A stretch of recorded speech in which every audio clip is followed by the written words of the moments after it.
When I was a little girl, my aunt, my daddy's older sister, worked at the Lancaster bakery, and I used to love to go over there, and my mama would get those thumbprint cookies, but I always wanted the gingerbread men with the, I think they had them with, some had raisins and some had chocolate chips, and I would get the ones with chocolate chips. And my, every time I come in, my Aunt Snooky would have me a gingerbread man there, and I would try to practice some self-control, so I would put one of my fingers over one of the chocolate chips so that I would eat it last, and I would eat a whole gingerbread man so that I could have a chocolate chip at the end, and I loved that. One of the thoughts I had was just how free we were as children. We lived on North York Street. I walked to school, one block, I was at Central School. Another block, I was at the public library. Another block, I was at my dad's office. And then I was on Main Street. And back then in the 50s and 60s, Main Street was the place you wanted to go to get whatever it was you needed. Because on Main Street, you could find whatever kind of store you needed to find. I mean, we had Mr. Taylor's Grocery was on the corner, and my mama used to send me up there all the time to get something she forgot that she needed to cook supper for us. In the 70s, when I was there, all through the 70s, Main Street was the place. I mean, this is the place you go and walk and go to the shops, and we didn't have the Walmarts and strip malls and all these loads of businesses out on the bypass. Main Street was the place to go. On Main Street, it was just full of hustle and bustle, and we had things like the Western Auto Store, we had a furniture store, we had clothing stores for men, women, and children, and we had actually 2 dime stores. And a lot of people these days have never heard of a 5 and dime, but we had them on Main Street in Lancaster. And then down the street on the same block, but on the other side, the opposite side, was Cox's 5 and dime, and it's not there anymore. When I was a little girl, my mom, every time I'd get like a new dress, she wanted me to have my picture made at Cox's. I have a lot of pictures of me. I hated getting my picture made though, so I have like a lot of pictures of me like this crying or mad in my new dress. And there was one time when they let me buy like a plastic baseball bat, and so I insisted on having that plastic baseball bat in my picture at Cox's. So I'm wearing this new dress, but I have my baseball bat with me. It's a store that you go into, and we could find things that cost 5 cents, and we could find things that cost a dime, but you could find about anything you were looking for. Now, they didn't sell food, and they didn't sell medicine. Now, you could buy a bottle of aspirin, you could buy makeup, you could buy toys, you could buy little small gifts. I mean, it was a variety store. My mother, when she would shop, would send me across the street to the dime store with a quarter in my hand and tell me, well, you can go buy something. The dime store absolutely had anything you could think of in there. And I think 2 doors down or 1 door down, the movie theater was there. I think it was the Hyatt Cinema when I was a little girl. And I know I saw the Great Muppet Caper there, and with a lot of my cousins. And we saw Lady and the Tramp at that movie theater. And it's I don't remember like when they tore it down. I don't remember when it closed or anything. It just felt like it was just there as a part of my childhood. It was such freedom because we just got to walk, ride our bicycles. We did whatever we wanted to do, and we walked to the movies. On Main Street, we had 2 movie theaters, and so we had those up there. We had the post office up there. We had the bank on one corner, the post office on one corner. I remember the clock at the Bank of Lancaster because we'd always know, what the temperature was based on the clock, and if it was a 100-degree day, that picture would be in the newspaper. We would go on a Sunday afternoon drive. But before we would do that, we would go get us a snowball or a snow cone. At that little tiny place, it was like a little shack that was where the county administration building is now. But I mean, it was tiny. I mean, you could barely fit 2 people in it. There was a parking lot there because it was a car lot at the time. And there would be people lined up to get these snow cones out of this little tiny place.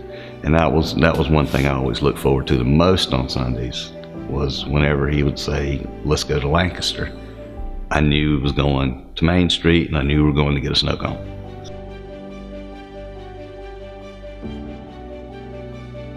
We cruised Maine. You cruised Maine? Yeah, we went, we made the circle. You would start up on the end of the Charlotte Highway where there was a drive-in restaurant called The Hub.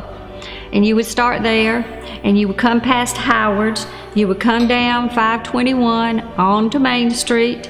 You would go all the way down Main Street till you got down by the post office, and you would turn to the right, and you would go on the other streets, and you'd go all the way back down and back out. So we just went, it was a great big circle, was what it was, and everybody did it, and you would see people and wave. I did. I cruised Maine. I had a pickup truck. I've tried to always drive a pickup truck. It makes me feel powerful to sit up high.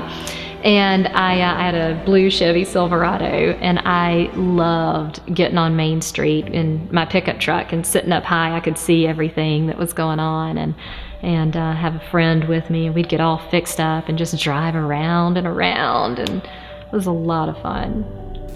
So that's what the Saturday consisted of right there, is get out of bed, get something to eat, go outside and start cleaning the car, and that would last for hours. You wanted it to be absolutely perfect when you go uptown, has to look good, has to sound good. That was a full day affair. Then we got to where we'd go out on West Meeting Street, because we had the pit stop and the motor inn, and we had the drive-in theater out there.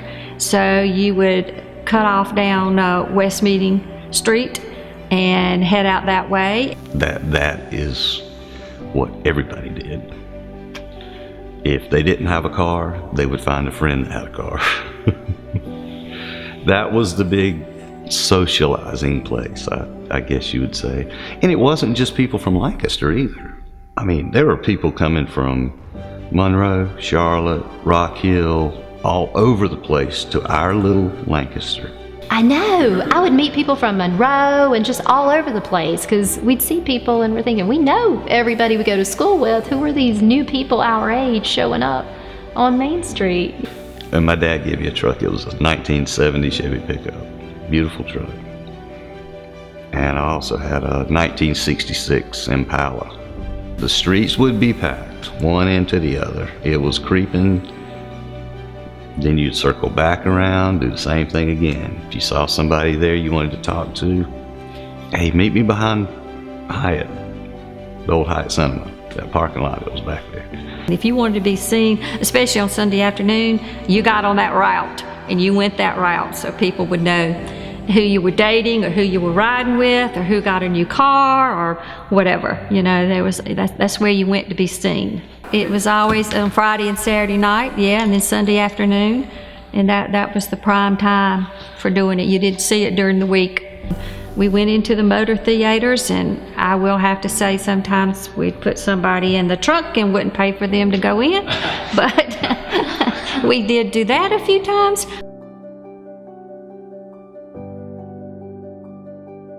Saturday mornings, I would go to the skating rink, Red Wing Rollerway. My dad would take me there. We'd go to Hardee's first and get a biscuit, and then we'd go over to the skating rink, and I'd skate around, and I loved that. I loved it when they, put the disco light on, and we'd do shoot the duck. This other Saturday mornings, we go to the flea market, and the flea market was like awesome to me. I loved either of those traditions with my dad on Saturday mornings. Were pretty awesome around here.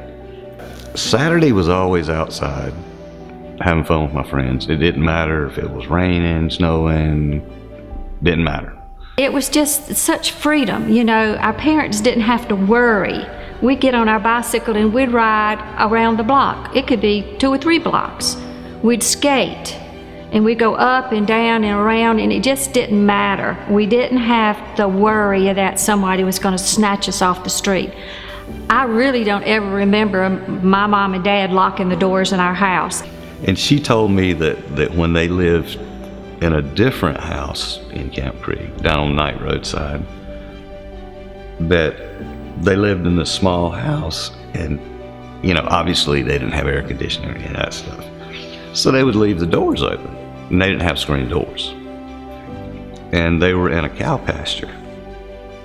And my grandmother said that her and Granddaddy were in the kitchen. She was fixing something to eat, and they hear this bam, bam, bam, bam toward the front of the house. They jumped up and ran in there. A bull came in the house. Grandmother said him and Granddaddy ran out the back door, ran around to the front door, closed the front door, yelled at the bull. The bull went out the back door, closed that door. And I never remember them locking the cars. When we got out of the car and went to church or went shopping or whatever, we'd just jump out and go. And I know they never, we never locked anything. So we felt real secure. It was just a good place to grow up, a safe place. We stayed outside all summer. I mean, we'd eat breakfast, go outside, and we didn't come back until it started getting dark, and we knew we had to come back, unless we got hungry, and then we'd come back inside and get a sandwich or something like that. But our yard seemed to be a place where we played a lot of ball. I guess growing up in Lancaster County, comparing it to today, or at least if you ask my children, they'll say it was horribly boring. I thought the opposite. I had a blast growing up. I mean, we didn't have a lot that was going on. You didn't have the clubs and all these different things you would go to. We would make our own fun. I mean, I grew up in the Camp Creek community on a horseshoe, actually. And in the center of the horseshoe was a big open field. So all the kids on that horseshoe, we would play football or baseball or camp out in the field. We made our own fun. I mean, we would take trips down to the creek, actually Camp Creek that my dad owns property on. We'd camp out down there, go fishing, and just run through the woods. I mean, I thought it was great. We did a lot of skating with the old-fashioned skates that you had to use a key to get onto your shoes. I can remember playing marbles with my brother, and he would take all my marbles. We played hopscotch on the sidewalks. We'd play out a scene we'd seen from the movies, because we'd go see Tarzan, and we'd go see Roy Rogers and the Cowboys and stuff, and so we would play out some scene that we liked from the movies. Since I was a little girl, that's the only place that we vacationed when I was a kid. And it later became, when I worked there, it was the employee barracks, but it was the room and a broom where you would have your bed on a concrete slab, a mattress on a concrete slab and another concrete slab with a mattress, and they give you a broom, and the whole floor was concrete. Whole families would rent those out because there would be several that would share a porch together. And I loved it when my mama's brothers and sisters would come and bring my cousins, and we'd rent out a big area of those rooms at Springmaid. When I got old enough and was getting ready to go to college and needed to save some money, I got a job at Springmaid after my junior year of high school, and I loved working at Springmaid. I didn't love it as much as I did working at the mill, because after my senior year I went back to Springmaid, but my best friend got a job at Grace Bleachery, and I begged to come home and work at Grace Bleachery instead of continuing to work at Springmaid. But Springmaid it had my heart. The kiddie pool, I was there this weekend, and I was looking out. They have the DoubleTree has a whole new complex and everything. It's amazing to see how different it is. It's so funny. I took a friend years later, after Congressman Spratt's campaign. She had come from the DCCC to help us, and this was like in 2010, I think, when he lost. She lived in New York, and she was from a really wealthy family, and she'd vacation at the Hamptons and all this. So I took her down to Springmaid, and I showed her the campground and everything, and I said, now these campers all belong to people from Lancaster, Chester, and Fort Mill. So we all just kind of know each other when we're out on the beach. And she said, it's just like the Hamptons. We all know each other on the beach at the Hamptons. And I'm like, yes, it is just like the Hamptons at Springmaid Beach.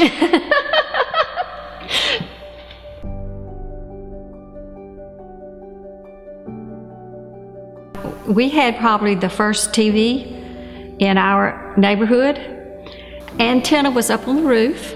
guy came and put it up when we got the TV. It was not a very big screen, but it was in this beautiful cabinet, okay, and had doors, and you could open and close the doors. And the reason it had doors was because back then you only got X number of hours of TV, and then it went off, and that was it till the next day. It did not stay on 24/7 like it does now.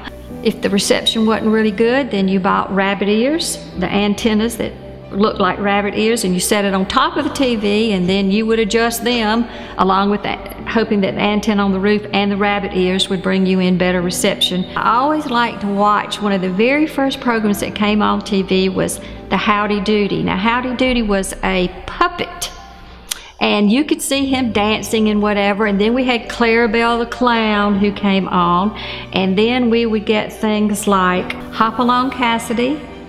We'd get things like Roy Rogers, his show. We would get an I Love Lucy. We would get Ed Sullivan, and we would get the news. And about 8 o'clock, the TV went off, and that was it.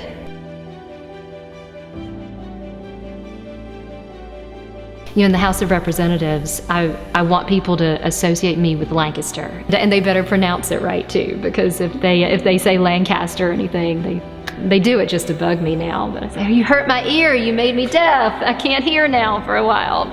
There's so much about Lancaster that I kind of took for granted, and then when I left and I realized the specialness of this place, it was really something. I felt this pull to come home. I think if I were anywhere in the United States and I met somebody from Lancaster, even if I didn't know, I would know, because there's something about Lancaster people that is just, you feel it when you meet them. We ended up in Lancaster, and we're glad we ended up in Lancaster. We raised our 2 daughters here. It was a good town. We knew a lot of people. You had close friends, the people in your neighborhood. You knew people in your church. It was odd when new people would come in to Lancaster, the first thing most people would ask them is, oh, what church do you go to? There's just been this kind of warmth and southern hospitality in Lancaster. I was gone for a little over 30 years. I missed that hometown feel. I missed my family. I miss having Sunday dinner, and we called it dinner then, after church. I miss the slower pace. Once I got older, I started to realize that Lancaster's a nice place. It is a nice place to live. There's something intangible about it, and something I just can't quite describe. But our people they're hardworking and they're authentic, and I don't know if it comes from our farming background or our mill culture, and the fact that so many of us worked together. Maybe it's Colonel Springs and how unconventional he was, and just how we just celebrated the oddness of the man who started our mill, and how he kind of looked after his mill workers in such a way as to give us Springmaid Beach and Springmaid Mountain that we could go to for $2 a night, and how he bought a Rolls Royce and painted it purple and cut it up and made it into a pickup truck, and it just sort of informs our own personalities in Lancaster and makes us, I think, a little bit more fun-loving. I think we all just kind of absorb the personalities of the people around us who we care about. We all share bits of each other in Lancaster. There's something really special about the place.